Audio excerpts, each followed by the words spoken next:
Hello everyone and welcome to the Mayo Factory. First I want to start by saying thanks to Ubisoft for this gift.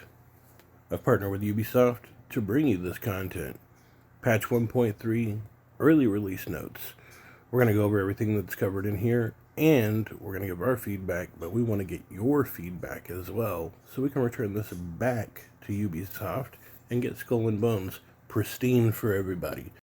So let's dive right in and take a look at this. Raging Tide is now in full swing, and it's time to bring some additional improvements to the game. With Update 1.3, we bring a host of much requested quality of life gameplay improvements and fixes, addressing key issues reported by the Skull and Bones community, improving the player experience. Highlights: extension of Season 1. Season 1 is now going to be extended by a week and now will last a total of 13 weeks. Voice and text chat enabled. Is enabled group voice chat, group text chat, and world text chat. For all you trophy and achievement seekers, you're in for a surprise. We can finally get that last much needed achievement we've been reaching for. Also, everybody looking for a gripping game will no longer have to go to Discord, Facebook, or anywhere else. We can get it right in game and see if the people in the world are up for the game too. We'll see how it all works out though once it's implemented. The dev note: we previously disabled voice and text chat as it was causing major stability issues. We fixed the underlying technical issue and have obtained no major stability impacts relating to game and voice text chat so far in internal tests. We're confident and re-enabling group and voice world text chat again as part of this update. Dive right into the meat and bones of the patch, open world PvP. These notes are brilliant for both our PvP sweaties and also for our casual players. The dev notes state, outside of the regular event modes, this is going to be one of the first ways that you can engage in PvP with others in the open world. In the future, they're hoping to expand upon the use of PvP flags. Players are now going to be able to opt into open world PvP through set sail screen before embarking from outpost and dens. Turn on the PvP flag to engage in combat with other players that have also turned their PvP flag on anywhere out at sea, even outside of the PvP activities. No more waiting around for a hostile takeover, or if you already done all your hostile takeovers, no more waiting around for a cutthroat. You're hopping right in at this bad boy. PvP flag on players and their current kill streak are going to be identified by a red skull icon beside their player profile names. We'll jump right back into that patch note in a minute, but let's show you a little infographic of what we have here about the PvP flag and what that means. Just take a gloss over. It's like your normal PvP setup, where if you have your flags off, the only time you're going to get hit is during a PvP event, and if they're on, then you can hit anywhere. Now, with that said, it appears that PvP is going to bring a new option, the inability to repair. How is that going to affect things as far as repair goes when we are in PvP combat? Well, it appears we're not going to be able to repair, obviously, from a repair kit. Is our bro still going to repair? It's not really covered here. So, are we going to be able to use our little kits that are going to take away ship effects? Again, uncertain if that's going to fall under repair. I would assume not, but let's see and wait until the patch comes in to know. Now, this could make our bros absolutely OP coming up in this new patch. If your ability to repair from when you're bracing and the damage you take while braced, no-brainer what you're going to pick. It also makes the royal armor absolutely useless. We may need to look for a rework on the Hour Bros to cover that situation, or if that's intended, then we may need to take a look at the Royal Armor and what we can do to get that fixed. Like maybe it can be affected by those other boxes that take away status effects instead of also just heals. So Royal Armor probably is going to need a rework, and I'm sure a lot of you can agree it's needed a rework for a long time now. If you take a little peek at the very bottom of what they put under the infograph, the receptacle for rockets is finally going to be fixed. Oh, it's been a headache. I would have loved to use the rockets on the sandbuck, but the receptacle has just been awful. Let's see how this fix comes in. I'm excited to put it on my sandbuck. I'm a huge sandbuck fan, though. And if you're a sandbuck fan, you're probably excited to see what happens with rockets as well. Hopefully this also transitions to termites as well. Now back to the patch notes. If you flick that PvP on, you will be able to friendly fire on a teammate. You don't have to tell them that. You don't have to point them to these patch notes. You can just light them on fire, but that's probably not being a great teammate. So go ahead and let them know. That way you can beat the crap out of each other for funsies. PvP flag on the players are going to be unable to deal damage to players with it off, and vice versa. If they have it off, they're not going to hit them while they're on. And when a player has the PvP flag on, they can see every other player with the PvP flag on as a red arrow on the map. That means if you're looking for trouble, you know where to find it. That also means that nobody's going to be able to sneak up and slap that bad boy on and get you, because we've got to opt in and out at an outpost or at a den. You cannot do it in the middle of the sea. So nobody's going to goad you in and then have 10 other players turn on their PvP flag and beat you up. They're going to have to go all the way back. And that gives you a little bit of time to run away if you need to. So don't fight close to any dens or outposts if you don't want to get jumped by sneaky people. Don't fight in the middle of any either, in case they spawn at all different ports and try to rush in after you. We know there's some grimy people out there.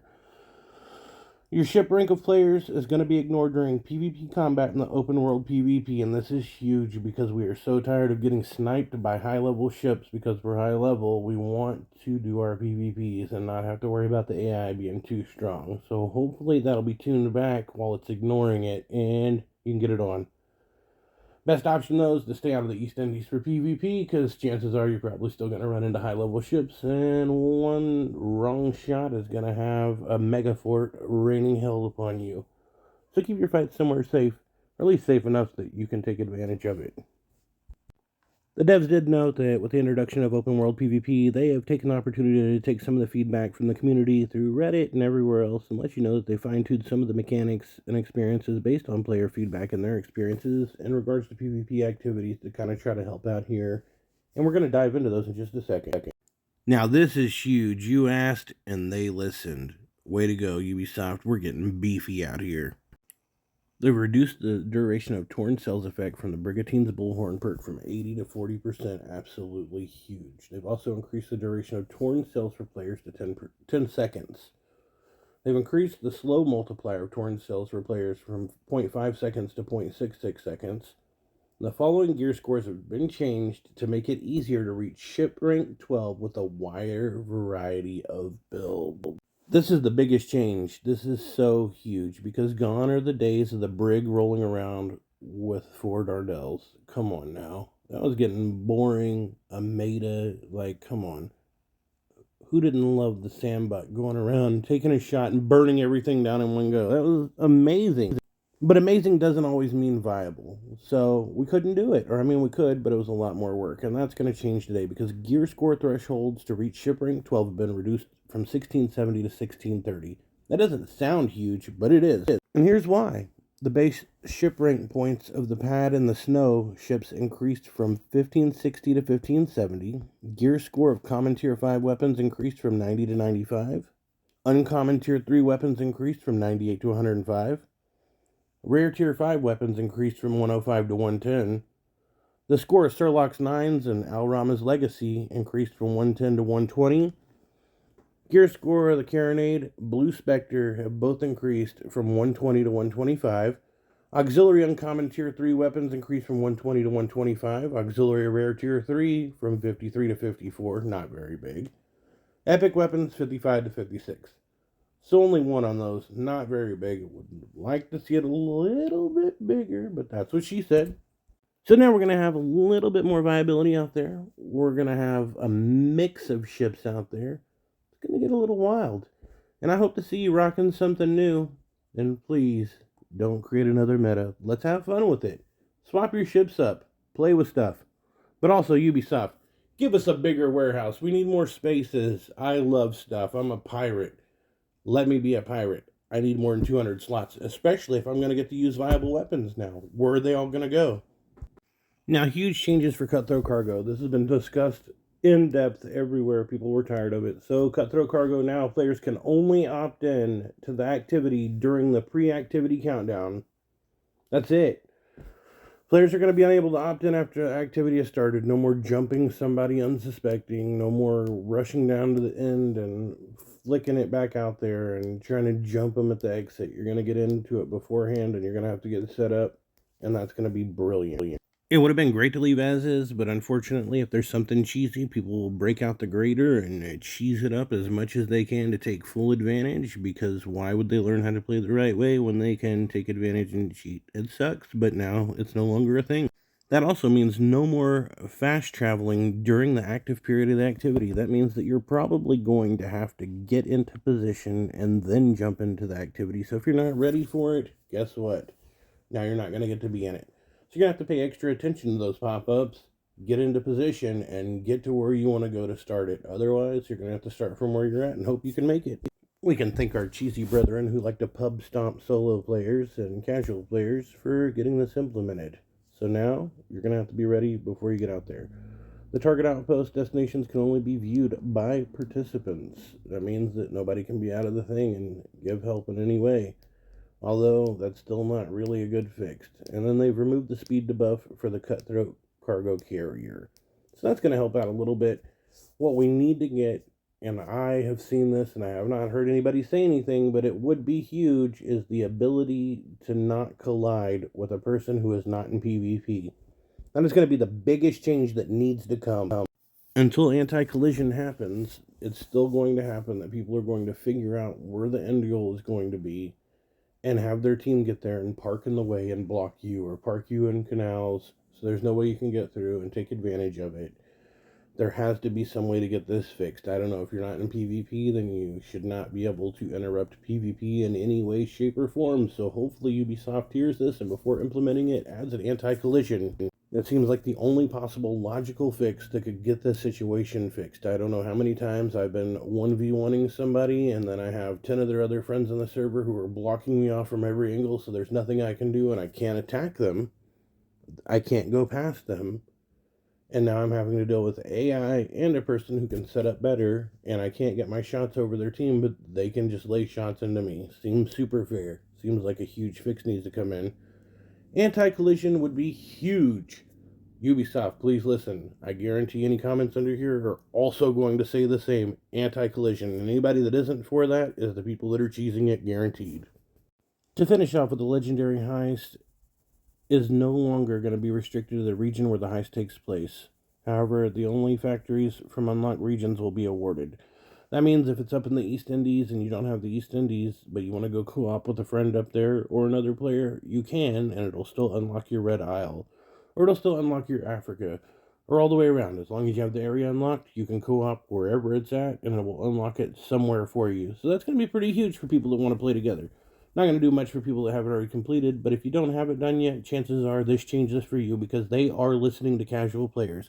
They have listened to us on Twitch, gripe and complain to make sure that our casual players are taken care of, and that is huge. I'm so happy that devs are finally listening to the casual players. You guys, y'all help the game too. We need stuff for you.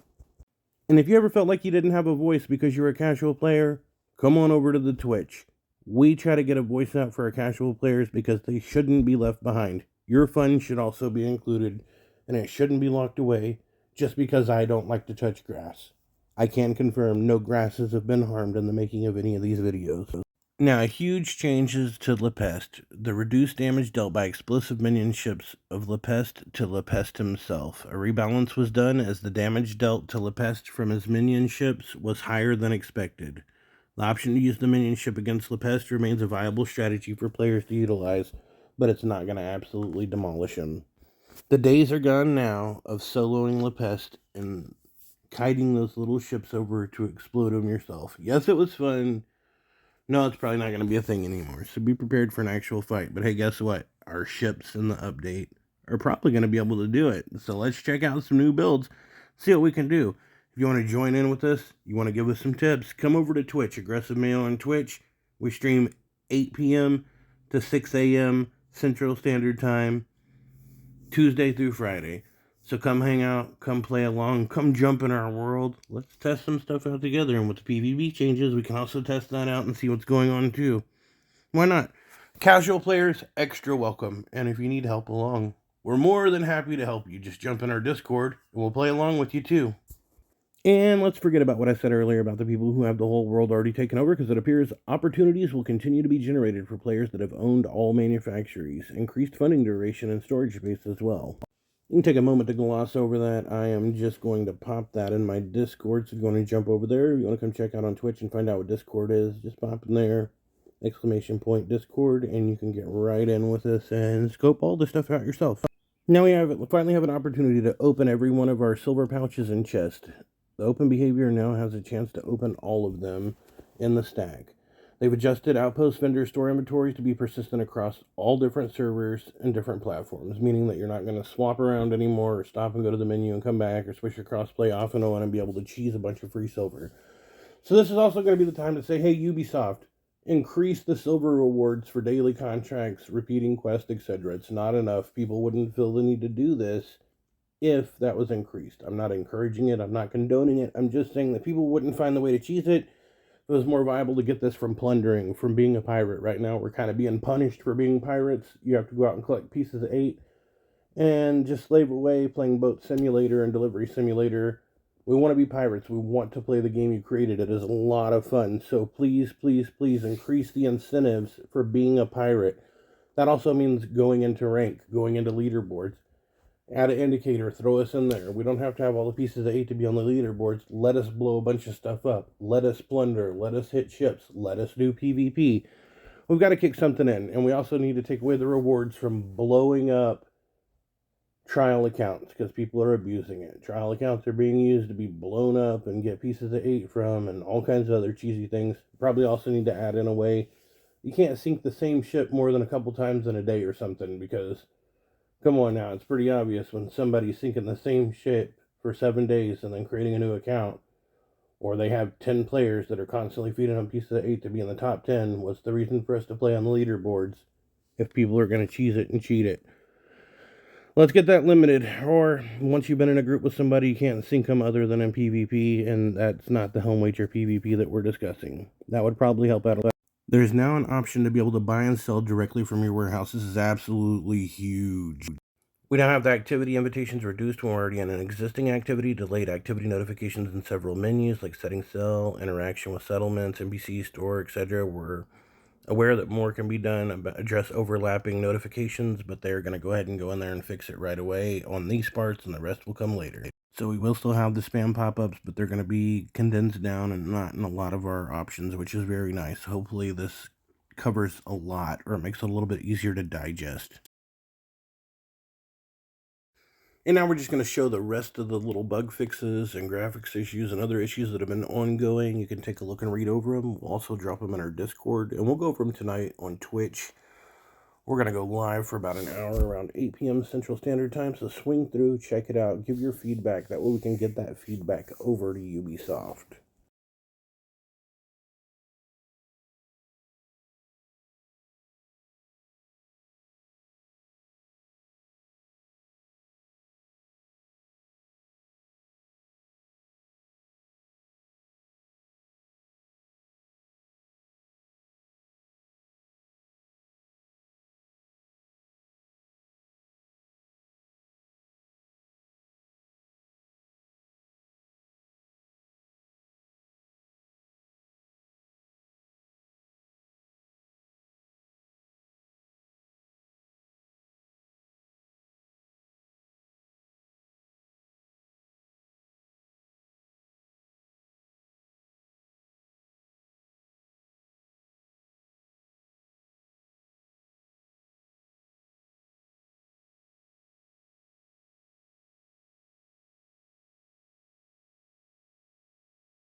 Now let us know, from our MLG sweats to our casual gamers that don't get to play very often, and those in between that just want to have fun as a pirate.